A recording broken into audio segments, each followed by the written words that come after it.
Ustedes como colectivo, ¿cómo sienten que el judaísmo venga utilizado en nombre propio por el gobierno de Israel, más su aliado de Estados Unidos, para justificar las políticas de expansionismo, colonialismo y limpieza étnica que está ejerciendo sobre la franja de Gaza y Cisjordania?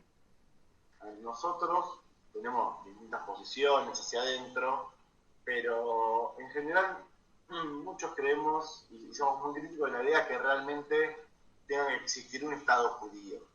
Digo, muchos de nosotros tampoco creemos que el Estado argentino tenga que tener al catolicismo como religión oficial, digamos. Nosotros creemos que hay un Estado que debe poder ser laico, y ni hablar en una región donde, bueno, en el propio Israel hoy el 20% de sus ciudadanos son de origen árabe, con lo cual ya esa población está marginada como, como ciudadanos de segunda, y ni hablar, bueno, los que viven en Gaza y en los territorios ocupados de Cisjordania, que ni siquiera son ciudadanos. Y lo pérfido que tiene esta actuación en nombre del pueblo judío es que dice, no, bueno, esto es necesario para que el pueblo judío exista. Tiene que haber un Estado judío porque cuando no lo hubo, sufrimos las masacres de la Shoah, los pogroms, toda una historia de persecución y demás. Entonces, lo que cambiaría sería que, bueno, ahora somos un pueblo que se armó y se defiende con las armas y así defiende su derecho a existir. Esto es completamente falso.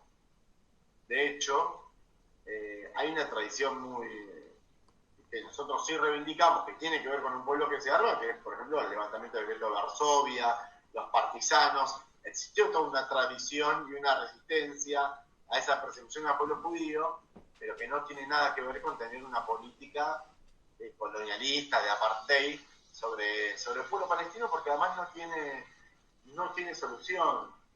Ahora se habla mucho, bueno, se critica de Hamas, el terrorismo, el fundamentalismo islámico y demás, pero quien tuvo una política de fundamentalismo religioso y colonialista fue Israel. En su momento incluso, cuando hicieron los acuerdos con la Autoridad Nacional Palestina, que tenía un carácter laico, que ellos no la catalogan como terrorista y demás, la política de Israel fue seguir avanzando con colonias judías ultraortodoxas, desplazando aldeas palestinas. Y ahí no queremos que haya nada similar al derecho a la defensa, lo mismo bombardear hospitales, centros de refugiados. Ahí no hay nada que tenga que ver con una defensa del derecho del pueblo judío a existir, sino meramente con una política de conquista territorial y, bueno, de poder concretar esta limpieza étnica eh, para establecer el control de toda la región. Incluso la propia política de Israel, yo tengo muchos conocidos y familiares que en los últimos años eh, fueron a vivir a Israel porque, bueno, era en Argentina con la crisis económica. Además, Israel tiene toda una política de poblamiento, digamos, subsidia que la gente migre hacia allí, pero claro, dicen, a nosotros nos reciben con los brazos abiertos, pero claro, tiene una política para recibir a judíos del mundo, financiado por Israel y por banqueros de Nueva York, pero a costa para formar una mayoría demográfica en la zona a costa del pueblo palestino y de, bueno, impedir el derecho a retorno y demás. Entonces, eh, creemos que es una afrenta en realidad a la historia del pueblo judío que está plagada de humanismo y de que, lógicamente, uno pensaría que es más consecuente honrar a todos los caídos en la Shoah y en las cámaras de gas de Auschwitz, promoviendo la convivencia entre pueblos y no una política militarista y de genocidio. Mm, ok. Iván, otra pregunta sería, ¿cómo consideran la posición y la representación de la DAIA y los actos de censura que intentan acallar voces disidentes con respecto a la ocupación de Israel en tierra palestina? Bueno, hoy comentábamos esto nosotros lo catalogamos como el pedido de instaurar un delito de opinión. Es muy grave pretender que una universidad sancione a estudiantes por expresar su solidaridad con una causa internacional, porque además es una particularidad argentina. Han habido grandes movilizaciones estudiantiles en Estados Unidos, en España, en distintos países, y pretender que la universidad incluso proscriba hasta agrupaciones políticas por repartir un volante o pintar un cartel con la leyenda Palestina libre, basta de genocidio, es realmente grave, porque es una política de regimentación ideológica por parte del Estado. En una universidad que se supone que tiene libertad de cátedra, libertad de expresión, querer aplicar la censura es creo que define justamente el carácter de la DAIA. Es una organización que se ha manejado siempre con los vínculos con el poder, con el Estado, con los gobiernos de turno, pero de espaldas a la gente, y así ha apoyado en su momento, insisto. Por ejemplo, el gobierno de facto de Jorge Rafael Videla en Argentina tuvo el apoyo público de la DAIA y las instituciones sionistas, y en todo momento, lo mismo durante el menemismo, como mencionábamos hoy, del atentado a la AMIA, con Veraja haciendo negocios desde el Banco Mayo con el Estado. Siempre se han codeado con el poder, y desde ese carácter también subrayaron de estos casos es la censura. Porque bien uno tenemos posiciones antagónicas en esto, bien podríamos disentir y opinar diferente, y la ley tiene una política de acallar. Justamente nosotros interpretamos como lo que duele que haya un sector que dice no es nuestro nombre. Entonces, intentar silenciar que eso existe, creo que es el objetivo de imponer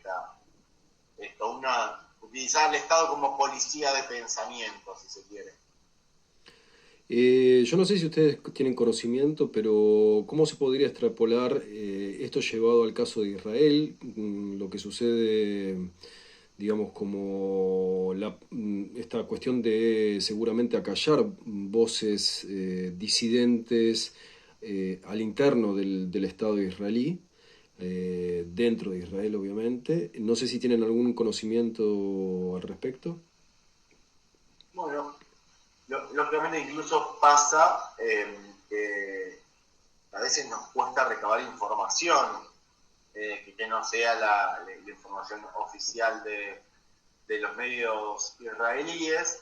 Sí tenemos conocimiento de, hace poco se han firmado solicitadas de cientos de periodistas de reconocidos medios internacionales diciendo que parte de esta política, de acuerdo con el Estado de Israel y el Consejo Sionista Mundial, les impiden usar determinadas palabras, por ejemplo, referencia a genocidio, a la limpieza étnica, al apartheid, ni hablar de que no tienen garantizada su seguridad, la cantidad de colegas periodistas que han sido asesinados durante este tiempo es escalofriante. Luego incluso han habido, Israel tiene una política de persecución, hasta incluso le han abierto causas judiciales por traición a la seguridad nacional, incluso a aquellos que han sido rehenes liberados, mujeres que han sido liberadas, que han sido tomadas por Hamas por hacer declaraciones de que habían recibido un trato humano, digamos, por parte de Hamas, fueron procesadas, están siendo investigadas por parte del Estado de Israel. Es decir, toda una política de alimentar la desconfianza por parte de un Estado que se ha vuelto cada vez más teocrático. Este mismo año han habido importantes movilizaciones en Israel contra la reforma judicial y política de Netanyahu, que buscaba concentrar poderes, digamos, le quitaba a la Corte capacidad de fallar contra el gobierno, concentraba la capacidad de formar gobierno del Parlamento, y fue movilizaciones en muchísimos casos reprimidas, y todos aquellos que se movilizaban con críticas al gobierno de Netanyahu tendrían que tomar nota que hoy, con su actitud hacia el pueblo palestino, con su actitud militarista, con el apoyo a esta ofensiva criminal y el ataque a todo aquel que hace una crítica, están en realidad colaborando a fortalecer eso. Gobiernos más de tinte bonapartista, más totalitaristas y más teocráticos, porque además, bueno, esta ley se viene a votar años atrás, una ley de Estado-Naciones que se circunscribe específicamente como Estado-Nación judío. Entonces, hay un fortalecimiento del carácter cada vez más cerrado, religioso y fundamentalista del propio Israel detrás de estas escaladas contra el pueblo palestino y una presión social muy grande también a todos aquellos que, por ejemplo, se declaran objetores de conciencia para no actuar como reservistas del ejército ahora. Es muy fuerte la presión social que también se genera porque en Israel el ejército, el servicio militar es la columna vertebral del Estado. Ahí se apoya. Entonces, bueno, eso hay todo, eso también forma parte de un clima político opresivo dentro de la propia Israel.